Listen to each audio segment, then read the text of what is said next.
Hi guys, welcome to my video for my new PC build. Made this one about 4 months ago. Had filmed all the components and was going to do a walkthrough. But however I managed to format the SD card since, which is pretty stupid. However, I did make a micro ATX gaming machine that I made for my girlfriend about 6 months ago, and that's on my profile. I sped it up to about 7 minutes I think it is, so it's not too laborious to watch. If you're just interested in that, head over to that video. However, if you come here from a link from any of the components that are in the tags or something like that, stick with this video. I will do a brief outline of what I chose. I'll try and keep it brief. So to start off, the premise for this computer was to be a gaming stroke video editing machine. I've got a Mac over here, but I tend to use that for my music tech stuff gear over here, just because the Mac's much better for that sort of thing. You haven't got to worry about antivirus, drivers. It's much easier to browse files on a Mac and stuff like that. However, if you're gaming, you're going to need a PC, right? And also, you don't get all of that much power, but you get a bit more power for your money building a PC. So I kind of wanted to build it so I could do some of my video editing on it and rendering. The Mac's perfectly capable of that, but this thing will render video much quicker, I think. Okay, so first of all, the case is a Coolmaster CM92 Lite. There is a Plus version, and the basic difference being that in this space here, there's an interface for a SATA hard drive, an internal type, so you can just buy a cheaper internal hard drive and just push it in the top and take it out. Also, there's provisions in the Plus for a 2.5 inch drive or card reader, what have you. But that's about it, so I just went for the cheaper light version. Fairly sturdy case, as you can hear. It's reasonably sturdy, good paint job, doesn't scratch easy. The best thing probably about this case is the amount of room, and there's holes everywhere, so there's plenty of ventilation. The flip side of that is you hear quite a bit of fan noise, but just because it's an open case. However, there's loads of rooms for fans. You get a blue LED Coolmaster fan in the front, and also a Coolmaster fan in the back. Fan wise, there's one for various sizes in the front, room for two fans here of various sizes. They go quite big, I forget what the biggest size is now. And also in the bottom you can have two fans as well, similar size of to what you can have here. Also, as you can see on the side, is the same thing. You can see the machine holes for the various size fans. You get one on the back as the exhaust fan, and also a little, I think it's a 5-inch fan that you can put on there on the back of the processor. So it's a good gaming case, and it's not too expensive. As I say, I'm just going to go over all the components briefly, so you can see what's in this build. Okay, so I'm just going to power it on so you can hear what sort of noise this case makes. What I hadn't mentioned is the imports. It comes with an eSATA. You can wire two USB up to the motherboard also. And then just standard things, headphones, mic, reset button, power off. And I can't remember if I mentioned, yeah, you can turn the LED lights off and on the front fan. Okay, so power up. I'll just let the camera run quiet so you can hear what sort of noises it's making. As I say, stock fan in the front and the back. Other fans making noises are the CPU fan, which is a Arctic Freezer Pro 7, pretty quiet fan, and a slightly noisier. I've got the Asus version of the. That's just a fan error because I haven't got certain things plugged in. I've got the Asus version of the, if I can remember it, the 6850. It's got a heat sunk fan in there, but because it's a small fan, it does make a kind of a whiny noise. It's probably the loudest fan in the case. But if you're gaming, it's really pretty quiet. But if you want to use it for, say, music or somewhere where you need low ambience noise, I'll probably go for a more enclosed case, really. Okay, with the C90 case, the front just pulls off. Just like so. There's the front fan, as you can see. Everything's easily accessible, everything's on clips. Don't have to undo any screws or anything. It's got mesh grills. and also plastic grills that act as dust filters. They're very good. They stop any dust from being dragged through, and that you can easily hoover them. Because it's plastic, it does sometimes vibrate against the metal if you're not careful. You can easily fix that with felt washers or blue tack or something like that. There always seems to be like an old Ford, there always seems to be one corner that starts to rattle after a while. Other than that, it's pretty sturdy. The backs are just on Phillips thumb screws. I'll just flip it around actually, so you can see. So you can either use a Phillips screwdriver, or you can just undo them with your hand, and these just undo, and then you just pull the sides off pretty simply. I'll just do one side for now. One thing I didn't mention is also there's provisions for water cooling. You've got the rubber covered holes there that you can have pipes coming out of. Okay, so the side just pulls off like that. So as you can see on the flip side of the Coolmaster CM90, there is cable management. It looks a bit spaghetti junction at the moment. There is this hole here to access the back of the processor, and also there's a fan hole there so you can cool the back of it as well. Plenty of holes for cable management on the hidden side. Okay, here we have the CM90. I've opened the top. It's just on these, I'll try and zoom in without losing focus. You might not be able to see that, but there's just some, here we go. There's just some clips here that you pull out from the metal, and the top just flips open like that. This fan here is usually, when you buy the case, is mounted in the back, but the way I've got my airflow, I've got the exhaust coming out of the top of the computer, because I'm trying to relieve some of the heat from the processor fan that I'm having a few tiny issues with. It's idling a bit hot. Okay, this is the motherboard I went for. It's a standard ATX board. It's an Asus M4A870D USB 3. This board comes with USB 3, but basically that's the new standard that's coming out.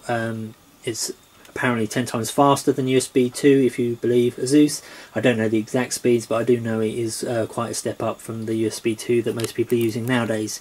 It also comes with a core unlocker, Turbo V Evo, and auto tuning, which works quite well. Most of the Asus software works as advertised, and what that means is you, if you don't know too much about overclocking, it sort of automates the process for you.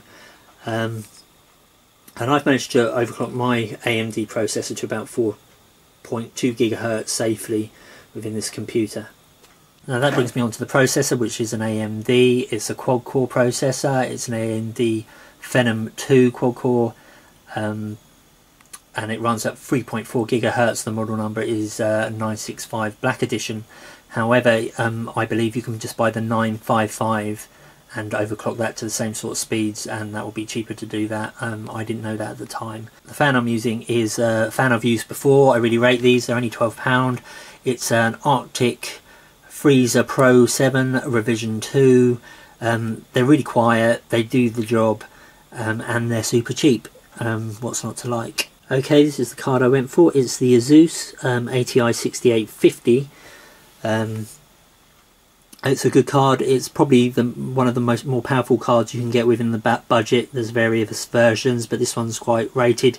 It comes slightly overclocked out of the box.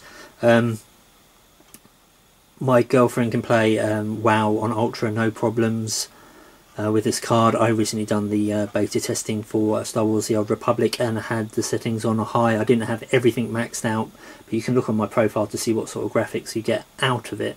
There's pretty much nothing I don't like about this card. It keeps its temperatures well. I haven't had any problems with it. The only one thing, if you perhaps you're using a computer for music production or something like that, this fan, because it's so small, does make a high-pitched whine sometimes. Gamers probably won't notice it, but if you need a quiet ambience in a room, probably go for a different version of this. Overall, a great card for the money. Okay, PSU wise, I've gone for this again. It's the Be Quiet. It's a company based in Germany, I think, although these are knocked out in China, no surprise there. It's not a modular design, but it has got lots of power outlets. You won't run short for most computers. It's a 550 watt, which is more than enough power for what I've got set up in here.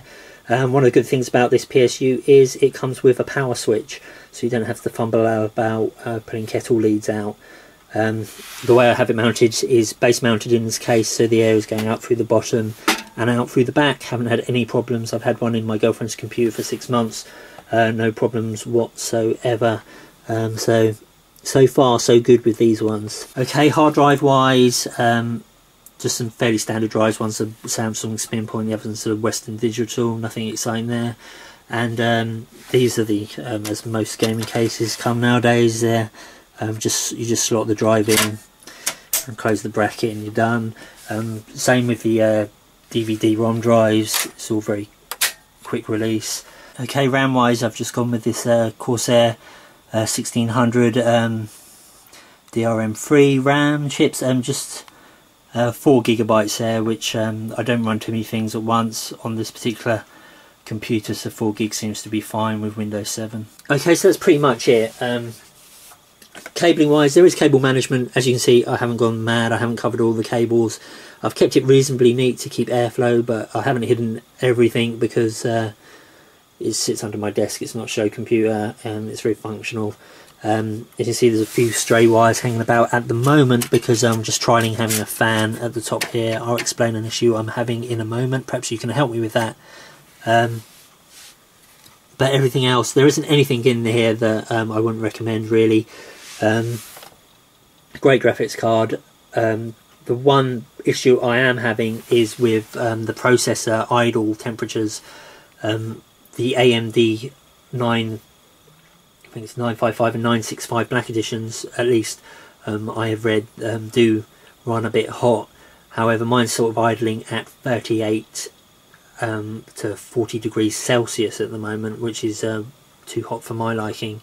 I put an AMD Quadcore 640 in my girlfriend's computer with this fan, and basically as far as I can make out, is the micro ATX version of this motherboard. It basically just has a few less PCI and PCIe expansion card ports to make it micro, and that works fine. It works a dream. It keeps she's got an AMD 640 quad core, and that keeps it at 21 degrees Celsius in idle, and it doesn't even heat up that much under load. So, and that's with the Elite 430, I think, Coolmaster case. That combination just works a dream. However, with this standard ATX size board, I'm getting those temperatures. I've tried changing the thermal paste to a better quality one and applying it differently. It's still not helping. I'm trying at the moment having this exhaust fan pulling, I believe with these Arctic Pros, that the air is going up through the heatsink.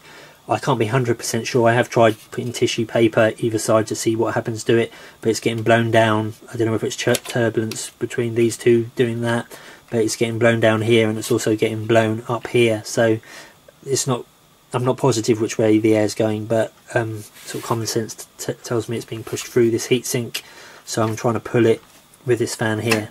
Any advice on that?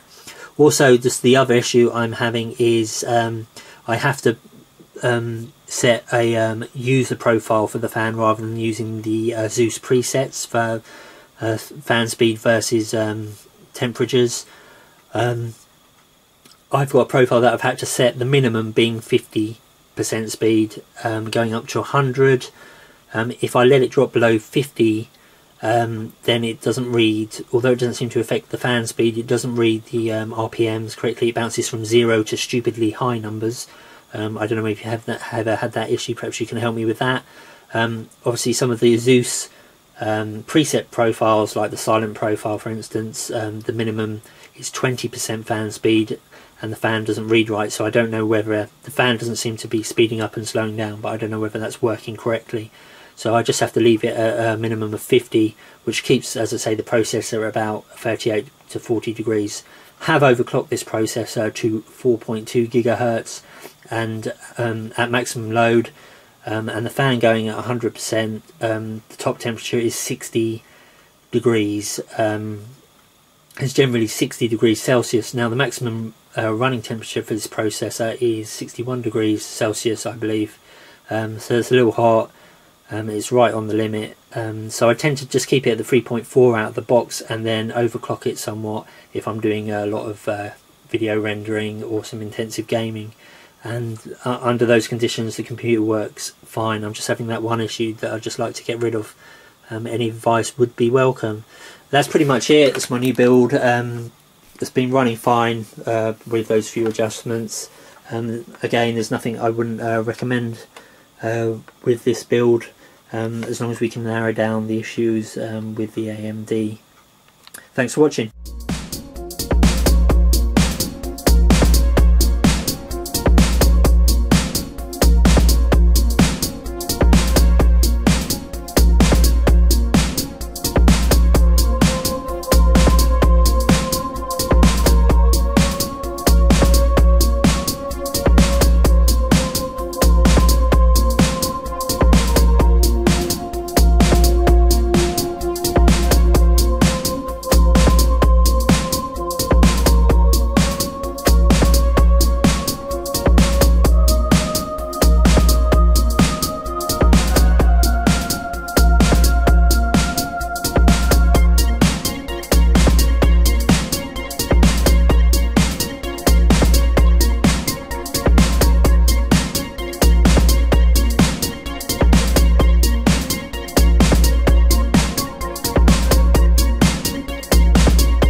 You're so fucking dumb, I can't believe it.